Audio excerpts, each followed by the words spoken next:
abụ m nwa agbọghọbịa mara ezigbo mma mgbe m nọ yunivesiti. So mgbe m bata second year, this lecturer wee chụba m. Wee na-achụ m na-ayọ m nsị a na m achọrọ. Onye ọbụla weta earphone ya biko no. Nka na-abụ sị m bịa n'ọfịs ya. Ọchụkata bụ olu ụgwọ dị luo n'ọfịs ya, ọ na-agwa mmadụ na-asị ya na nwaanyị ọbụla ekwetara ka ile anya, anyị ekwetara ya. Unu anụrụ ụdị akụkọ afọ? Like na nwaanyị ọbụla ekwetara ka ile anya, anyị ekwetara ya. Ọ sị na o nwere nwaanyị ọbụla pa ọtụ ya bata na dis university ya chọrọ ile anya amala. Ife ọ na-agwa enyi ya nwoke na onye afọ mee isi kpakakpaka na ya graduate na dis university. O wee bụ na fa nwee set of lecturers na fa luchie 3 or 4 na ya mara one fado na ife ya na suspect ka na-agwa anyị fa. Na ọ bụ na achọ gị bụrụ nwaanyị, i wee jụ na ịma nnyefe ọtọ. Na ifefe ga-emepụ gịnị fa akọ for you, jụ na ịma graduate. Ị ga-enwegide carry over o, ị ga-anọgide na school afọ ike akwụrụ ọtọ gwụgwụ. Ọsịka ya masị gị ọgwa ka iburu bujelu ndị traders, akwa ka iburu bujelu ndị na-azụ afịa n'Ọnịcha. Kedu ife onye trader ga-enye gị nye amanye gị illiterate jụrụ afịa niile ọ na-ebunye foto maka ego fa na-enye unu. Unu bịazi anyị nwa na impact knowledge into you guys, unu amanye anyị utu na nke a ama mmekene.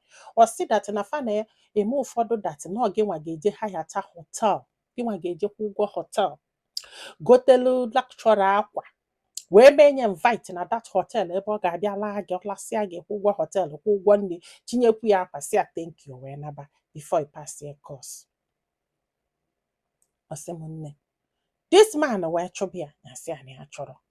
So nya batazia ya na all those, ọ na-eme purpose dị ka ya wee nụkwa ife ya ga-eme ma ọ bụ na ọjọọ. Ọ sị m na ya gwara mami ya, gwasị ya mami ya na ịmago olu mami enwere ihe o nwere ike ime, ọ na-etiso mkpu na-asị o nwere ife o nwere ike ime, ya sị ya na o nwee ekwe ya wee kwere ya na ya na-agba wee kwụba. Ọ sị m na nwoke ala anyị izizele anyị ebe ọ sị na ya ga-anụ ya na ya chọrọ ka this man nọ ya, mana ọ bụrụ na this man anọrọ ya na gịnị mere na ya ma graduate.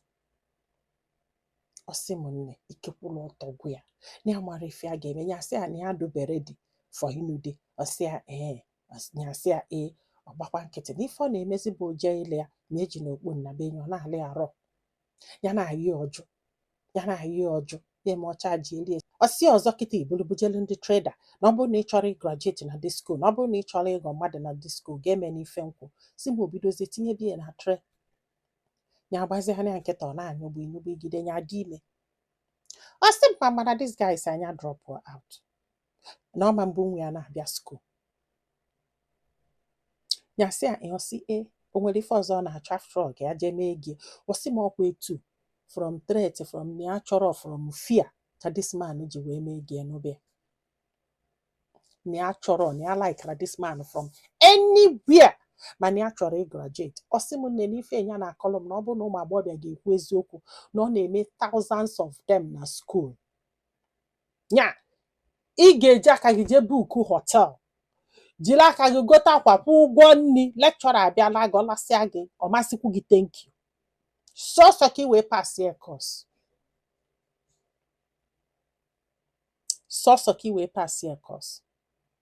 Mana ka abụrụzi course ka fanọ ya na fanọzi na group. So ọ bụrụ na onye na inyere ife afọ ọ chọrọ, ọ kwatuo gị, friends ya niile akwatukwuo gị. Na ụfọdụ ga-abụ falacha face switch gị to another person like gị ọnabakwa gị. Ịjụ ịma na ị ga-ada. Ọ sị m nne ya fụsịrị anya mgbe ya nọ school. Ya fụsịrị anya. This man wee nọbịa wee sị anya drọpụ ya wee drọpụ wee mụọ nwa nke izizi ọ bụrụ nwoke. Ọ sị m ya wee luo befe ọ bụ na fado 5 boys, 2 anụgo nwaanyị, die bụ the third person, die wee tọkwa mmadụ na-abụ ya wee bata. Ọ sị m nne ndị a wee tọọ na ọnya tooru.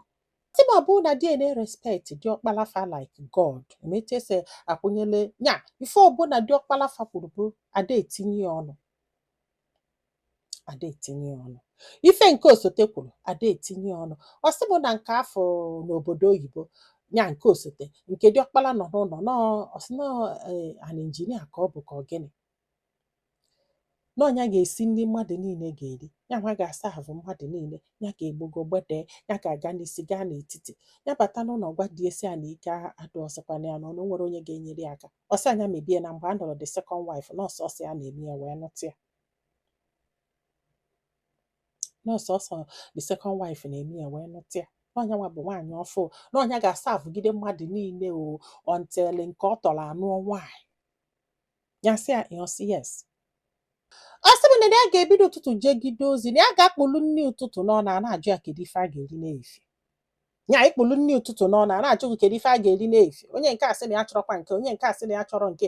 Nọ nke a na-agbake ya isi bụ na onye ọbụla nwere right ikwu ife ọ ga-eri and ị ga-eprepare ya. N'ifefe gwara ya ọchọ onye kpọta maid ejekete ozi jekete nwa ya bekete akwa bekete na enwere time to attend to the kids na enwere ịgbara mba ife a na-ewie ya bụ ịgwa die owenyibe onu, ya bụ ịgwa die owenyibe onu, ya wee gba ya nkịtị oluo one day na o nwere ebe faje, ya wee luo ebe afụfe jesie na-apụta, ya wee sị ya na ya chọrọ ịgwụ ya ife ya chọrọ ịgwụ ya n'ụlọ maka na ya chọrọ ka o wenye onu na ife ya na-eme dị too much na ya ma continue dị ụtụtụ onye ọla. Si egwu ada atụ ya disrespect dị ọkpala nne ya na ya nwa bụ nwoke ada disrespect dị ọkpala nne ya tọkụmọrọfụ gị nwa.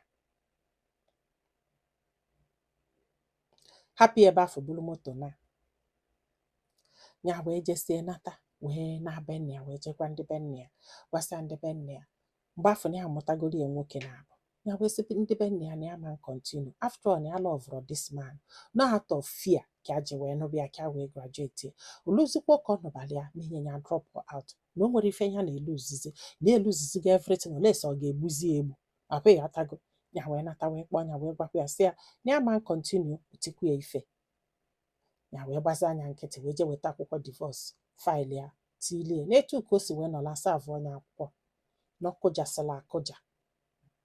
Ya ọkụjasịla akụja onye gwu ya na ya ma nkwa ịmara dat na yiv gel o nwetara na second year wee gbọgide ụjọ wee nụbịa na oche nọ ife ya ka bụ. O wee bịa wee kpebe wee jụọ ya kedu ife ya mere o ji tie ya ife maka na ife adịla wa abiu maka na ịma na ikwuru abuse agbasa unu ozugbo ozugbo. O wee sị nọ na-disrespect diọkpala nne na osote diọkpala nne. It's not like na ọ na-disrespect gị o no na ọ na-disrespect diọkpala nne. Hey!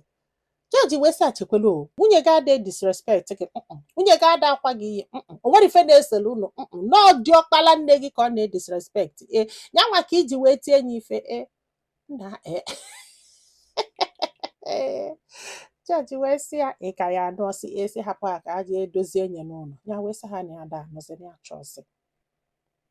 ya chọzi ha biko in fact na ya lọvụrụ ya in fact na ihe a ji wee nụbịa maka threat ihe ọ na-agwa ya na ọ bụrụ na ya nụrụ ya na ya ma graduate unu jụọ ya ajụbịa ọsị n'eziokwu mana o nwere mgbe o ji sị na ya chọrọ ya asị anya chọọ eziokwu na ya na-ekwudo stens mana o nwere mgbe ya nwa ji wee sị na ya chọrọ ọkwụ na-afụ gị ọsị bụ nne chọọchị wee tikete mkpu wee gbasa afa ya wee banyekwe skuulu wee gụba akwụkwọ ọsị m kịta na-efinish go na-achọ ọrụ ya nwetara ọrụ na eje kpọrọ ụmụ ya bikos na ya hapụrụ ụmụaka na-aba afọ ya na fa na-ababido ọ bịa na-ayụ ya sị na ya dụsọrọ ya gbaghalụzi anya ma nna anya sị alisten na o nwere mgbe m ji wee lọv bụ gị before you pushed me into this marriage wee sị ka m manage be bikos na m enwere choice i wee kwụsịzi amụ the only thing m ji wee nụba gị nọ ka m wee graduate ka m ji wee nụba gị iwepụtakwa m emu wee drọpụ kezi si na nnụba gị ọsị m nne na ife a ji wee wetara anyị dị story bụ na mgbe ụfọdụ na ị ga-anụ nwoke laikara maka ihe ọ ga-agwagide gị sonye gị isi dị ya and mgbe ndị bụ na-enwere anything to fight with they will take advantage of you. Ahụ ịghọtago na etu ka si wee nụ di o na etu ka sikwa wee gbapụta na di nkịta very soon onye alụba ọlụ na-eje kpọrọ ụmụ ya bụkwara the single mother. Ọsị unu ekwene ka ife mere omume unu na kịta ka a na-regret ya na ọ bụrụ na ya mana ya kara ịhapụ that school and look for another school mana ị nwere ike ilukwe na another school ifụkwa another lecturer with a different now of strategy iji wee nweta gị na ịma mma nwaanyị na Naija wee gaba school ife ị ga-afụ bụ 30 fa ga-emesi gị ka e kwuru. O wee bụzalụ na ị mara akwụkwọ nke ịmasị a ịpịa isi n'ala, nke afọ abụrụ dọbụl. Na etu ka si wee nụ dị. Ọ sị na ụfọdụ abụrọ mmadụ, na a na-akparị gị be di gị na ọ di gị bụ dị nsogbu, a na-insọtụ gị ebe ọbụla ị nọ di gị nọ na ọ di gị bụ dị nsogbu. Akwa ịghọtago, facha niile happy ome gịnị ọ happy ha na-abụ gbasaa. Ọkwanụfụlụ ndị a kpọọ lekchọra ụchụ, I'm telling you, ụchụ. Chee ka m gwa unu eziokwu. Mgbe anyị nọ skuul, o nwere one girl ga-abụ efe ya ọgbalụ ring, ịjụ onye ọnụgodi ọ sị gị yes. Ịjụ onye ọnụgodi ọ sị gị yes. Maka gịnị? Ka ị wee gbanarị ndị lekchọra wanyị o nwere di na-anụ. I'm telling you. Wanyị o nwere di na-anụ, just ka ị wee gbanarị ndị lekchọra isi ha na-edugodi. Ịnọ ime some calls n'iru fafe echekwa na-edugodi. Wanyị na-enọrọ di. They will leave you alone. Akwa ịghọtago. Ọsọ gị sef ofu mbọsị ofu odogwu abịa gịnị a na-aba afụsị ame na anyị bie yara na echekwa na ọ dị gị, just for you to be safe. Ụfọdụ na-achụkwacha ụma nwunye mmadụ. Ị na-asị ya na ịbụ nwunye mmadụ, ọ na-esogharị gị na-asị gị bịa gị mee nna gị ma ibie na ya ga-akwatukwe gị na ya ga-eme nna. Though no ma that someone can fight with you, but still they will still come for you. Ịdụ weak ma gị daa. Akwa ịghọtago. Ike gwụrụ ife a na-afụ na be anyị afọ. O nwenụrụ nke a tụrụ ezigbote nga ya kpụrụ onye afọ kpuchie dat na ojesie nga pụta dobe amụ ya nwayọ ndị ala everywhere. It's just a lesson. Etu ka o si wee nụọ dị ọfụrụ n'anya, gwa m ka o si awa ọkụ. Ịfụ na ụfọdụ na-anụ di without nwoke afọ ibe ife fachọ, out of fear, out of what will happen. They will cajole you into that marriage. Mgbe ị pụtara asị na ịgbapụta na di. No it and no peace. Ụfọdụ ụmụ nwaanyị tata n'ụbalụ ụfọdụ ụmụ nwoke tata maka na fa nwere choice. Maybe parents fa, maybe ụjọ, maybe one or two. It's not that na that woman love gị. No. Maka na ọnụnwa bụ ụmụ nwoke ji anụ n'isi. Ike gwụrụ. Ndị be anyị, ọnwa ife unu nwere ike itile, unu atụnyere ya. Daalụ ka ọ dị n'ụbọchị ọzọ.